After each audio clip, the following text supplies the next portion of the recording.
নমস্কার বন্ধুগণ, আমি রাহুল আপনাদের স্বাগতম জানাই ট্রেড টক্সে। তো চলুন দেখে নিই এই সপ্তাহে আমরা কোন কোন স্টকগুলোকে সুইং ট্রেড করার জন্য চুজ করেছি। আর এর সাথে এটাও আপনি শিখতে পারবেন যে কোনো স্টককে যদি আমি সুইং ট্রেড করার জন্য চুজ করি তাহলে কি কি দেখে চুজ করি, মানে কীভাবে চার্ট প্যাটার্নকে আমরা বুঝতে পারি, কিভাবে প্রাইস অ্যাকশন আমরা পড়ি, দেন ক্যান্ডেল কেমন তৈরি হচ্ছে সেগুলোকে বিচার করি, কোথায় সাপোর্ট রয়েছে, কোথায় রেজিস্ট্যান্স রয়েছে, দেন কোথায় আমরা এসএল লাগাবো, কোথায় টার্গেট লাগাবো, কীভাবে ট্রেলিং এসএল দিয়ে আমরা ম্যাক্সিমাম প্রফিট গেইন করার চেষ্টা করব।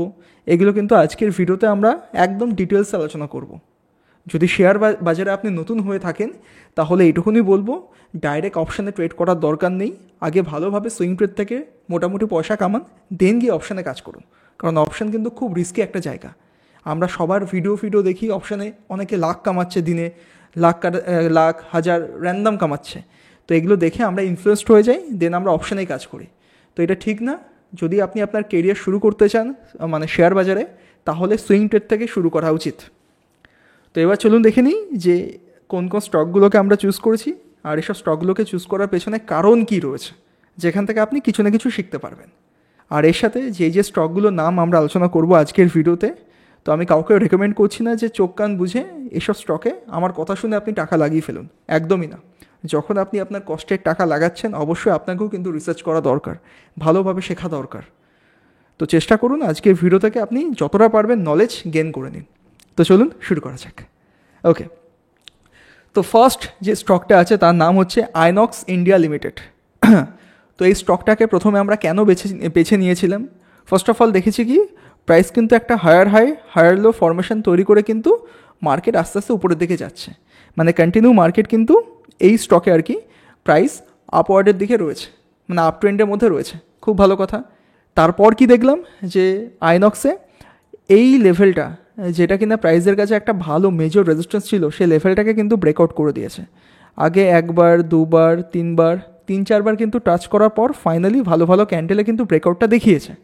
খুব ভালো কথা। তারপর কি হলো, যেহেতু রেজিস্ট্যান্সটা একবার ব্রেকআউট হয়ে গেছে, তো আমরা জানি প্রাইস অ্যাকশনের নিয়মে যে যদি কখনও কোনো একটা রেজিস্ট্যান্স লেভেল ব্রেক হয়ে যায়, তো সেই লেভেলটা কিন্তু তখন প্রাইসকে এবার সাপোর্ট দেয়। তো দেখুন ব্রেকআউট হয়ে যাওয়ার পর কিন্তু প্রাইস সাপোর্ট নিয়েছে, সাপোর্ট নেওয়ার পরেও এখানে একটা ভালো বুলিশ ক্যান্ডেল তৈরি করেছে। তো এগুলো দেখে আমরা এইসব লেভেলে আইনক্স ইন্ডিয়াতে বাইং করেছি। আর বাইং করার সাথে সাথে আমরা আমাদের প্রাইভেট টেলিগ্রাম গ্রুপেও কিন্তু জানিয়ে দিয়েছি যে কোন লেভেলে বাইং করেছি। আর স্টপ লস কিন্তু এই সাপোর্টের নিচেই কিন্তু লাগিয়ে দিয়েছি 2-1 পয়েন্ট ছেড়ে। তো এখানে আমাদের এন্ট্রি হয়েছে, এর নিচে আমরা এসএল লাগিয়েছি। দেন যেটুকুনি আমরা এসএল নিয়েছি তার এগেনস্টে কিন্তু দ্বিগুণের টার্গেট ইনিশিয়ালি আমরা প্ল্যান করছি। আর এখন কি দেখছি, প্রাইস এখানেও কিন্তু একটা ছোটোখাটো রেজিস্ট্যান্স তৈরি করেছিল, দেন এখান থেকে একটা পুল ব্যাক নিয়েছিল। তো প্রাইস এর কাছাকাছি গেছিলো, যার পর এখানে কিন্তু হল্ড করছে। তো দেখা যাক কিছুদিন এখানে হল্ড করবে হয়তো মেবি, দেন আবার কিন্তু ফাটতে পারে উপরের দিকে। যদি এগেন এসব রেজিস্ট্যান্সকে ব্রেক করে মার্কেট আবারও উপরের দিকে যায়, তাহলে এই যে এসএলটা আমরা প্ল্যান করেছি সেই এসএলটাকে ট্রেল করে তখন যতটা পারবো কস্ট টু কস্ট করে দেওয়ার চেষ্টা করব, যাতে এই স্টক থেকে যদি আমাদের মার্কেটে লসও হয় যেন 1 টাকাও না দিতে হয়। অ্যাটলিস্ট আমরা কোস্ট টু কস্ট মার্কেট থেকে বেরিয়ে আসবো। আশা করি বুঝতে পেরেছেন। আমরা এখানে কিন্তু আপ ট্রেন্ডের একটা স্টক বেছে নিয়েছি, দেন যখনই রেজিস্ট্যান্সকে ব্রেক করেছে আমরা ইমিডিয়েট ট্রেড নিয়ে নিই, ওয়েট করেছি একটা পুল ব্যাকও দিয়েছে, দেওয়ার পর একটা ভালো বুলিশ ক্যান্ডেল তৈরি করেছে, দেন এইসব লেভেলে আমরা এখানে বাই করেছি। খুব সিম্পল রয়েছে, আশা করি বুঝতে পেরেছেন। ঠিক আছে, এরপর দেখে নিই কোন স্টক আছে। এরপর হচ্ছে এলআইসি হাউজিং ফাইন্যান্স। তো এই স্টকটাকে বেছে নিয়েছি, তার পেছনে কারণ কি, এই স্টকও আমরা দেখতে পেয়েছি লাস্ট কিছুদিন ধরে বা 1-1.5 বছর ধরে কিন্তু প্রাইস কন্টিনিউ একটা আপ ট্রেন্ডে কিন্তু ঘোরাফেরা করছে, মানে প্রাইস পুল ব্যাক দিচ্ছে আর উপরে যাচ্ছে, পুল ব্যাক দিচ্ছে উপরে যাচ্ছে, এইভাবে সিঁড়ির মতন ধাপ বাই ধাপ কিন্তু মার্কেট আস্তে আস্তে উপরের দিকে যাচ্ছে। খুব ভালো কথা। তারপর কি দেখলাম, প্রাইস কিন্তু এখানে এসে একটা রেজিস্ট্যান্স তৈরি করলো। দেখুন প্রাইস এখানে গেল, একটা ধাক্কা খেলো, দেন পড়লো, আবার গেল 2-3 বার টাচ করলো কিন্তু ব্রেকআউট করতে পারলো না, আবারও একটা ভালো দেখে পতন হলো, আবার উপরে গেল, আবারও সেম লেভেলে কিন্তু অনেক দিন ধরে হোল্ড করে অবশেষে একটা ব্রেকআউট দেখিয়েছে। তো ব্রেকআউট হওয়া মাত্রই যখন শত রেজিস্ট্যান্স লেভেলকে এতবার টাচ করার পর ব্রেকআউট দিচ্ছে, আমরা এখানে এলআইসি হাউজিং ফাইন্যান্সকে কিন্তু বাইং করেছি। আর এই স্টকে যখন আমরা বাই করেছি তখনও আমরা আমাদের টেলিগ্রাম গ্রুপে কিন্তু জানিয়ে দিয়েছি। আমি ভিডিওটা একটু লেটে করছি, বাট যখন লাইভ মার্কেটে আমরা ট্রেডগুলো নিয়েছি সব কটা লেভেল কিন্তু আমরা গ্রুপে জানিয়ে দিয়েছি। তো যদি গ্রুপে আপনিও জয়েন করতে চান, ভিডিও ডিসক্রিপশানে লিঙ্ক আছে, লিঙ্কের মাধ্যমে আপনি জয়েন করতে পারেন। ভালো কথা। তো আপাতত এখানে আমাদের বাইং হয়েছে, আর বাইং করার পর স্টপ লস কোথায় লাগিয়েছি? স্টপ লস লাগিয়েছি এই যে অনেক দিন ধরে এখানে কিছুদিন কনসলিডেট করে ব্রেকআউটটা দেখিয়েছে এই কনসলিডেশন ফেজের একটু নিচে। যদি মার্কেট এই লেভেলগুলোকে ব্রেকডাউন করে দেয় তাহলে হয়তো আবারও এখানে একটা ফেক ব্রেকআউট দেখিয়ে মার্কেট কিছুটা নিচে ফল করতে পারে। তো আমরা এই জায়গায় এক্সিট নিয়ে বেরিয়ে আসবো। কী বললাম বুঝতে পেরেছেন? তো সিম্পল রেজিস্ট্যান্সকে ব্রেক করে আমরা বাই করেছি, নিয়ারেস্ট সাপোর্টের নিচে আমরা এসএল লাগিয়েছি। তো এখানেও যেটুকুনি আমরা এসএল নিয়েছি তার এগেনস্টে কিন্তু আমরা মিনিমাম দ্বিগুণের টার্গেট আমরা প্ল্যান করে চলছি। এখানে এন্ট্রি, এখানে এসএল, আর এখানে টার্গেট। আর এই টার্গেট লেভেলটাকে কেন আমরা বেছে নিয়েছি তার পেছনে একটা কারণ রয়েছে। আমরা এখানে দেখেছি প্রাইস অলমোস্ট একটা ইনভার্স হেড অ্যান্ড শোল্ডার প্যাটার্নের কিন্তু ব্রেকআউট করেছে। তো এর যে হেডের সাইজ আছে, মানে ট্রেন লাইন থেকে যে হেডের সাইজ আছে সেটাকে আমরা টার্গেট বলে প্ল্যান করেছি। এই যে প্রাইস এখানে রেজিস্ট্যান্স নিয়েছে, আর এখানে কিন্তু এত দূর পর্যন্ত প্রাইস ফল করেছে। তো এইটুকুনি যা হাইট আছে ব্রেকআউট হওয়ার পর যখন আমরা বাই করেছি ততটাই হাইট পর্যন্ত আমরা টার্গেট প্ল্যান করে চলছি। তো আশা করি বুঝতে পেরেছেন যে কেন আমরা এলআইসি হাউজিং ফাইন্যান্সকে বেছে নিয়েছি। তো পারলেও আপনি এই স্টকটাকে আপনার ওয়াচ লিস্টে সেভ করে রাখুন, ট্রেড নেওয়ার দরকার নেই, ভালো করে দেখুন আমরা যা যা প্ল্যান করে ট্রেডগুলো আলোচনা করছি সেই হিসাবে মার্কেট কতটা কারেক্ট হয়, বা কারেক্ট না হলে আমরা কোথায় এসএল দিচ্ছি, বা যদি মার্কেট আমাদের ফেভারে সুন্দরভাবে অ্যাকশান দেখিয়ে যেতে শুরু করে আমরা কীভাবে ট্রেলিং এসএল দেবো, সব কিছু আমরা জানাবো। ওকে, তো চলুন দেখে নিই এরপর কোন স্টক আছে। তো নেক্সট যে স্টকটা আছে তার নাম হচ্ছে আদানি পাওয়ার লিমিটেড। তো এই স্টকটাকে আমরা কেন বেছে নিয়েছি? এখানেও আমরা সিম্পল প্রাইস অ্যাকশন ফলো করেছি। প্রাইস কী করেছে? ফল করেছে, উপরে গেছে, ফল করেছে, উপরে গেছে, ফল করেছে, উপরে গেছে, ফল করেছে, উপরে গেছে, ফল করেছে, উপরে গেছে। দেন এখানে অনেক দিন ধরে কিন্তু প্রাইস কন্টিনিউ একটা লেভেলকে কিন্তু রেজিস্ট্যান্স তৈরি করে হোল্ড করেছিল। দেন অবশেষে কিন্তু ব্যাক টু ব্যাক ব্রেকআউট দেখিয়েছে। বুঝতে পারছেন? দাঁড়ান জুম করে দেখা আরও বুঝতে সুবিধা হবে। ফার্স্ট অফ অল প্রাইসকে দেখেছি যে প্রাইস কিন্তু আপ ট্রেন্ডে রয়েছে, মানে আমরা বাইং করার সুযোগই খুঁজবো। যখন কোনো স্টক আপ ট্রেন্ডে রয়েছে আমরা সেলিং করতে যাব না। সেলিং ট্রেন্ডে থাকলে সেল যদি করার অপরচুনিটি পাই তো সেল করব, কিন্তু বাইং ট্রেন্ডে আমরা বাই করব। খুব ভালো কথা। দেন এই লেভেলটাকে দেখুন, প্রাইস কিন্তু মাল্টিপল টাইম কিন্তু রেজিস্ট্যান্স নিয়েছে, এই লেভেলটাকে ব্রেকআউট করতে পারছিল না। অবশেষে গ্যাপ আপের মাধ্যমে ভালো ভালো মুভমেন্ট দেখিয়ে কিন্তু এই লেভেলটাকে কন্টিনিউ ব্রেকআউট করেছে। তো এত উঁচুতে এসে আমরা বাইং করতে যাব না। দেন কি দেখলাম যে রেজিস্ট্যান্স লেভেলকে ব্রেকআউট করেছে, সেই রেজিস্ট্যান্স লেভেলের কাছাকাছি এসে প্রাইস কিন্তু সাপোর্ট নিচ্ছে। প্রথম স্টকেই বলেছিলাম যে কোনো একটা লেভেল ইম্পর্টেন্ট রেজিস্ট্যান্স যদি ব্রেকআউট হয়ে যায় তখন সেটা সাপোর্টের কাজ করে। তো এখানেও আমরা তাই দেখতে পাচ্ছি যে প্রাইস ব্রেকআউট হওয়ার পর কিন্তু এখানে কিছুদিন ধরে কনসলিডেট করছে। খুব ভালো কথা। আর এর সাথে কি দেখছি, উপরের দিকে কিন্তু একটা ট্রেন্ড লাইন তৈরি হচ্ছে, যেখান থেকে প্রাইস কিন্তু বারবার ধাক্কা খাচ্ছে আর ফল করছে। তো এই জায়গায় আপাতত প্রাইস একদম কন্ট্রাক্ট হয়ে পড়েছে।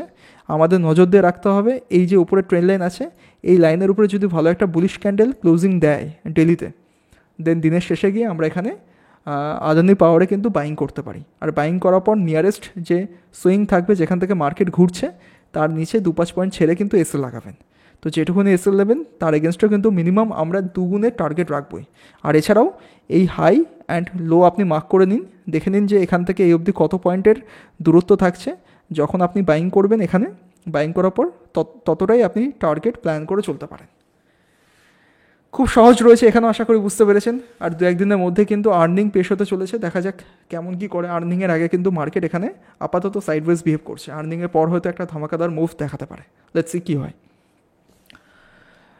ওকে, দেন নেক্সট যে স্টকটা আছে তার নাম হচ্ছে ট্রেন্ড। তো এই স্টকেও আমাদের এন্ট্রি নেওয়া হয়ে গেছে। এবার কেন নিয়েছি সেটা ভালো করে বুঝুন। ফার্স্ট অফ অল কী দেখেছি, ট্রেন্ড এমন একটা স্টক যে স্টকে কিন্তু কন্টিনিউ দেখুন প্রাইস আপনি ভালো করে, মানে কন্টিনিউ কিন্তু একতরফা মুভ দেখিয়ে গেছে, মানে একদম সুপার বুলিশ একখানা স্টক। তো এত সুন্দর একটা বুলিশ স্টকে নিশ্চয়ই আমরা সেল করতে চাবো না, তো বাইং করার অপরচুনিটি খুঁজবো। তো কী দেখলাম এবার, প্রাইস কিন্তু এখান থেকে এই অবধি টানা কয়েকটা ক্যান্ডেলেই কিন্তু মুভমেন্ট করেছে, মানে ধরে দিন অলমোস্ট 3000 লেভেল থেকে শুরু করে 4000 লেভেলে কিন্তু প্রাইস 5-6 দিনেই কিন্তু মুভ দেখিয়ে দিয়ে চলে গেছে, মানে খুব বড় একটা মুভ হয়েছিল। তো এরকম বড় মুভে কখনোই বাই করতে নেই। মাথায় রাখবেন, যখন কোনো একটা বড় মুভ অলরেডি হয়ে গেছে উঁচু লেভেলে যদি বাইং করতে যান স্টপ লস কিন্তু আপনার বহুত বড় হয়ে দাঁড়াবে। তো যদি স্টপ লস হিট হয় তখন আপনার একটা ভালো ড্যামেজ হতে পারে পয়সার দিক দিয়ে আর কি। তো তার থেকে ভালো যদি একটা বড় মুভ হয়ে যায় তো হয়ে যাক, দেন প্রাইসকে একটু কনসিডারেশন করতে দিন। দেন প্রাইস যখন কনসিডারেশন করা কমপ্লিট হয়ে যাবে, আবারও নতুন একটা ব্রেকআউট করতে শুরু করবে, তখন ঠিক জায়গায় গিয়ে ছোট্ট একটা এসএল লাগিয়ে বাইং করুন। দেন টার্গেটও আপনি একটা ভালো আশা করতে পারেন। তো সেই প্ল্যানটাকেই আমরা এই ট্রেন্ড লিমিটেডে লাগিয়েছি। ফার্স্ট অফ অল প্রাইস একটা বড় মুভ দেখানোর পর কিন্তু এখানে অনেক দিন ধরে হোল্ড করেছিল, তাই না? এটা ছিল রেজিস্ট্যান্স লেভেল আর এটা ছিল সাপোর্ট লেভেল। দেন কী হলো, প্রাইস কিন্তু এখানে হোল্ড করতে করতে একটা ব্রেকআউট দেখালো ভালো বুলিশ ক্যান্ডেলে উইথ ভলিউমের সাপোর্ট। তো ব্রেকআউট দেখানোর পর আমরা এইসব জায়গায় বাইং করেছি, করার পর এই যে সুইং লাগিয়ে মার্কেট উপরে গেছে, এইসব সাপোর্টের নিচে কিন্তু আমরা এসএল লাগিয়ে দিয়েছি। তো যেটুকুনি আমরা এখানেও এসএল নিয়েছি তার এগেনস্টে কিন্তু দ্বিগুণের টার্গেট আমরা প্ল্যান করে চলছি। অলরাইট, আমাদের এন্ট্রি হয়েছে এখানে কত, 51-59 এন্ট্রি হয়েছে। দেন 3900-তে আমাদের এসএল দিয়েছি অ্যান্ড টার্গেট প্ল্যান করে চলছি যে 4675 কাছাকাছি আসলে আমরা এখানে প্রফিট বুক করতে পারি। এবার সেটাও দেখতে হবে যে এর কাছাকাছি যে প্রাইস আসছে কেমনভাবে আসছে। দেখা গেলো ছোটো ছোটো ক্যান্ডেল করতে করতে এর কাছাকাছি আসছে, তো এখানে প্রফিট বুক করে বেরিয়ে আসবো। আর এখানে যদি কিছুদিন হোল্ড করে আবার একটা ব্রেকআউট দেখায়, তো আমরা ট্রেলিং এসএল লাগিয়ে আরও একটা বড় প্রফিট কামানোর চেষ্টা করব। তো এই হচ্ছে ট্রেন্ডের ট্রেডিং প্ল্যান। আর এই স্টকেও যখন আমরা লাইভ মার্কেট চলাকালীন এইসব জায়গায় এন্ট্রি নিয়েছি, সাথে সাথেই কিন্তু গ্রুপে আমরা আপডেট করে দিয়েছি। অলরাইট, আশা করি শিখতে পারলেন। ঠিক আছে, এবার চলুন দেখে নিই কোন স্টকটা আছে। দেন হচ্ছে সোলারা। তো এই স্টকটাকে কেন আমরা বেছে নিয়েছি? ফার্স্ট অফ অল, এই স্টকটাকে যদি ভালোভাবে ট্রেড করতে হয় আমাদের একটু বড় টাইম ফ্রেম থেকে দেখতে হবে। মানে ওই মেনে চলুন, আপনি উইকলি টাইম ফ্রেম থেকে দেখলেই বুঝতে পারবেন এই স্টকটাকে বেছে নেওয়ার পেছনে কারণ কী রয়েছে। ফার্স্ট অফ অল, প্রথমে দেখেছিলাম একদম 2019 সালের আগে থেকে শুরু করে প্রাইস কিন্তু এই স্টকের মধ্যে ভালো রকমের বুলিশ ভাব দেখাচ্ছিল, খুব ভালো কথা। দেন সাডেনলি কিছু একটা নিউজ ঘটিত কারণে বা যে কোনো র্যান্ডম কারণে হয়তো প্রাইস এখান থেকে একটা ভালো শার্প কারেকশন নিয়েছে। মার্কেট হাই লাগিয়েছিল কতই, অলমোস্ট 2000-এর কাছাকাছি, সেখান থেকে ফল করেছে কতই, একদম 340-এ। মানে বলা যায় যে নিয়ার অ্যাবাউট 80% অ্যাভাভ মার্কেটে কিন্তু কারেকশান হয়ে গেছিলো। তো এত বড় ফল হয়ে যাওয়ার পরেও কী হলো, প্রাইস কিন্তু এই লেভেলে নিজেকে হোল্ড করে রাখলো, একটা সুন্দর দেখে বড় টাইম ফ্রেমে একটা বেস তৈরি করলো। মাথায় রাখতে হবে, যদি বড় একটা কোনো মুভ হয়ে যায়, সে আপসাইডের দিকে হোক বা ডাউন সাইডের দিকে হোক, তো যত বড় মুভ হবে ততই বড় কিন্তু একটা কারেকশন ফেজ মার্কেটে দেখা যায়। তো এখানেও দেখতে পেয়েছি একটা বড় ফল দেখানোর পর কিন্তু মার্কেটও এখানে একটা বড় কারেকশন ফেজ দেখিয়েছে। আর এর মধ্যে যতদিন প্রাইস হোল্ড করছিল, এখানে বিগ প্লেয়াররা কিন্তু এন্ট্রি নেওয়া শুরু করে দিয়েছিল। ভলিউমের সাথেই আমরা সেটা বুঝতে পারছি, কারণ এত বড় ভলিউম আপনি তৈরি করতে পারবো না। বড় মানে প্লেয়ারদের কিন্তু এখানে এন্ট্রি রয়েছে, সেটা বোঝা যাচ্ছে। আর এছাড়াও দেখতে পাচ্ছি এই লেভেলটাকে প্রাইস কন্টিনিউ সাপোর্ট হিসাবে ট্রিট করছে, আর এই লেভেলটাকে প্রাইস কিন্তু রেজিস্ট্যান্স হিসাবে ট্রিট করছে। তো সদ্য প্রাইস কিন্তু তার রেজিস্ট্যান্স লেভেলকে ভালোভাবে অ্যাঙ্গেলে ব্রেকআউটটা করেছে। আর দেখুন ভলিউমও কিন্তু ভালো রকমের রাইজ পেয়েছে। তার মানে এই স্টকে আপাতত বাইং করার জন্য সবথেকে ভালো সুবর্ণ সুযোগ রয়েছে। এবার কোথায় বাই করবো সেটাও বুঝতে হবে, কারণ যেখানে সেখানে বাইং করা যাবে না, কারণ যেখানে সেখানে বাইং করতে হলে স্টপ লস আমাদের বড় হয়ে দাঁড়াবে, টার্গেটও ঠিকঠাক পাবো না। তো এর জন্য আমাদের যেতে হবে কোথায়, ডেলি টাইম ফ্রেমের উপরে। তো ডেলি তো আমরা বুঝতে পারছি এই 500 লেভেল কিন্তু একটা ভাইটাল লেভেল ছিল এই সোলারা কোম্পানির জন্য। তো অবশেষে যখন ভালো ক্যান্ডেলে ব্রেকআউট হয়েছে, দেন এখানে কিন্তু আপাতত প্রাইস কিছুদিন কনসলিডেশন করছে, খুব ভালো কথা। আমরা এখানে বাইং করার চেষ্টা করছি না, বাইং করতে হলে এই স্টকে দু রকমের প্ল্যান থাকা উচিত। এই যে রেজিস্ট্যান্সের কথা বারবার বলছি, রেজিস্ট্যান্সকে ব্রেকআউট করার পর যদি এর কাছাকাছি এসে কখনও সাপোর্ট নিতে আসে, সাপোর্ট নেওয়ার পর যদি এখানে বাইং করার কোনো সুবর্ণ সুযোগ খুঁজে পায় প্রপার প্রাইস অ্যাকশন বা ক্যান্ডেল প্যাটার্ন অনুযায়ী, দেন এইসব জায়গায় আমরা বাই করতে পারি, ছোটোখাটো একটা এসএল লাগাতে পারি, টার্গেটও মিনিমাম আমরা দ্বিগুণ রাখতে পারি, বা এই হাই অ্যান্ড লো পর্যন্ত মার্ক করে দেখবেন যত পয়েন্ট হয় সেটাই কিন্তু আমাদের টার্গেট হওয়া উচিত। যখন কোনো জোনের ব্রেকআউট হয় এইভাবে কিন্তু টার্গেট প্ল্যান করতে হয়। তো এটা ছিল 1 নম্বর পদ্ধতি। আর 2 নম্বর পদ্ধতি কি, যদি প্রাইস ধরুন বাই চান্সলি এই সাপোর্টের কাছাকাছি এসে পৌঁছালো না, তো প্রাইসকে আমরা দেখব এত দূর একটা বড় মুভ করার পর এখানে যদি কিছুদিন হোল্ড করে একটা ভালো চার্ট প্যাটার্ন তৈরি করে, দেন গিয়ে যদি সেই চার্ট প্যাটার্নে ব্রেকআউট দেখায়, তখন গিয়েও কিন্তু আমরা এখানে এন্ট্রি করতে পারবো। যা প্ল্যান বলছি সেই প্ল্যানগুলো হয়তো কিছুদিন সময় লাগতে পারে। যদি নেক্সট উইকলিতেও আমরা এরকম কোনো সিন খুঁজে পাই, তখনও এই মানে স্টকটা আমরা আলোচনা করব। এখন যদি ট্রেড নেওয়ার না সুযোগ পাই, তো এটা সাইডে রেখে দেবো, তাড়াহুড়ো করে উঁচু লেভেলে ট্রেড করতে যাবেন না, কারণ এখানে ফেক ব্রেকআউট হয়ে কিন্তু মার্কেট নিচেও ফল করতে পারে। তো সব কিছু আমরা প্ল্যানে রাখবো, যখন দেখব সেই প্ল্যানগুলো এক্সিকিউট করছে লাইভ মার্কেট চলাকালীন, তখন আমরা ট্রেড নেব। তাড়াহুড়ো করে আগের থেকে গ্রিড হয়ে আমি একদম বাইং করে নিই, হয়তো মার্কেট নিচে ফল করবে না, এখানে টাইম কাটাবে না, আরও উঁচুতে যাবে, হয়তো যেতেও পারে, কিন্তু এটা কিন্তু রাইট অ্যাপ্রোচ হচ্ছে না। যে কোনো স্টকে বাই করতে হলে একখানা প্ল্যান থাকা দরকার, সেই প্ল্যানকেই ফলো করে ট্রেড নিতে হয়। আশা করি বোঝাতে পারলাম যে সোলারকে কেন আমরা বেছে নিয়েছি। অলরাইট, তো এবার চলুন দেখে নিই কোন স্টকটা আছে। ফাইন, এরপর হচ্ছে ডেলিভারি লিমিটেড। তো এই স্টকে অলরেডি আমরা ট্রেড নিয়েছিলাম, অনেক দিন হয়ে গেছে, ফেব্রুয়ারি মাসের দিকে ট্রেডটা নিয়েছি। এখনও পর্যন্ত আমরা হোল্ড করে বসে আছি, কারণ এই স্টকে ট্রেড নেওয়ার পর থেকে কোনো মোমেন্টাম হয়নি, এখানেই কন্টিনিউ কিন্তু টাইম পাস করে যাচ্ছে, একটা সাইডওয়েজ রেঞ্জের মধ্যে কিন্তু আটকে রয়েছে। যখন এই রেঞ্জকে ভাঙতে শুরু করবে তখন কিন্তু একদম তাবড়তোড় মুভ আসতে চলেছে, মাথায় রাখবেন। তো এই স্টকটাকে বেছে নেওয়ার পেছনে কারণ কী রয়েছে, যারা পুরনো ভিউয়ার্স রয়েছেন তারা আশা করি জানেন যে এই স্টকটাকে কেন আমরা বেছে নিয়েছিলাম। ফার্স্ট অফ অল, এই স্টকের মধ্যে একটা ফলিং দেখেছিলাম, ফলিং দেখার পর কিন্তু আস্তে আস্তে মার্কেট ধীরে ধীরে উপরের দিকে গেছে, দেন এখানে রেজিস্ট্যান্স তৈরি করে আবার একটা ফল দেখিয়েছে, দেন অবশেষে একটা ডাব্লু প্যাটার্ন খুঁজে পেয়ে আমরা এই জায়গায় বাইং করার চেষ্টা করেছি। আর বাইং করার পর নিয়ারেস্ট যে সুইং ছিল তার নিচে এসএল লাগিয়েছি, এসএলকে টাচ করেছে কিন্তু টাচ করে ভালো একটা ক্লোজিং দিইনি বলে আমরা এখনও এক্সিট নিইনি। তো এই স্টকেও যখন আমরা ট্রেড নিয়েছিলাম তখন গ্রুপেও আমরা জানিয়ে দিয়েছিলাম যে স্টকে কেন আমরা বাই করছি। সিম্পল, একখানা ভালো ডাব্লু প্যাটার্ন সাপোর্ট লেভেলে তৈরি করছে, রেজিস্ট্যান্সকে ব্রেক করেছে, করার পর এই জায়গায় ছোট্ট একটা এসএল লাগিয়ে বাই করেছে। এবার কি, এবার আমরা যে বাই করেছি, বাই করার পর থেকে কিন্তু মার্কেটে কোনো মুভমেন্ট আসেনি, মার্কেট এখানে কিন্তু এগেন একটা ভালো দেখে চার্ট প্যাটার্ন তৈরি করছে। সবথেকে ভালো হয় এর যে রেজিস্ট্যান্স লাইন আছে, লাইনটাকে আমরা একটু টেনে দিই, তাহলে বোঝাতে একটু সুবিধা হবে। এক সেকেন্ড, হ্যাঁ, খেয়াল করে দেখুন, এই যে লাইনটা টানলাম আমরা, এখানে কিন্তু বারবার ধাক্কা খাচ্ছে, বারবার ফল করছে, আর ফল করে যে মার্কেট অনেকটা নিচে পড়বে সেরকমও হচ্ছে না, মানে এইসব জায়গায় কিন্তু বায়াররা অ্যাকুমুলেট করছে। ইভেন বড় বড় প্লেয়াররা কিন্তু এখানে আস্তে আস্তে প্রাইসকে একই লেভেলে রেখে বড় বড় কোয়ান্টিটিতে বাই করার চেষ্টা করছে। তো যখন ফাটতে শুরু করবে বন্ধু, তখন কিন্তু ভালো রকমের র্যালি আসতে পারে। ইভেন আমরা যে এখানে বাইং করেছি, হয়তো এখানে আগামী সময়ে যদি একটা ভালো ক্যান্ডেলে ব্রেকআউটটা দেখায়, বিশেষ করে এই ট্রেন লাইনের উপরে যদি ভালো একটা বুলিশ ক্যান্ডেলে ব্রেকআউটটা দেখায়, আমরা আবারও কিন্তু কিছু কোয়ান্টিটি বাই করব। অলরাইট, আর এইসব সাপোর্টের নিচে কিন্তু তখন আমরা এসএল লাগানোর চেষ্টা করব। ইনিশিয়ালি এসএল রয়েছে এর নিচে, তো যখন এখান থেকে বাইং করার সুযোগ পাবো তো এসএলটাকে ট্রেল করে এর কাছাকাছি লাগিয়ে দেবো। তো যদি এসএল খেয়ে নেয় তো বেরিয়ে আসবো, আর যদি এসএল না খাই একদম 3 গুণের টার্গেট আমরা এই স্টকে পার্টিকুলারই আশা করছি, কারণ এই স্টকে বেস কিন্তু অনেক দিন ধরে রয়েছে, যত বড় বেস তত বড় ব্রেকআউট আমরা আশা করতে পারি। তো আজকের ভিডিওতে এই কটা স্টকই আমরা আলোচনা করলাম। অবশ্যই কমেন্ট করে বলবেন যে কেমন লাগলো, কোন স্টকটা আপনার সবথেকে বেটার বলে মনে হচ্ছে, কোন স্টকে আপনি হলে মানে সুইং ট্রেড নিতে পারতেন। শুধু এটুকুনি বলবো, ট্রেড নেওয়ার আগে 10 বার ভেবে ট্রেড নেবেন।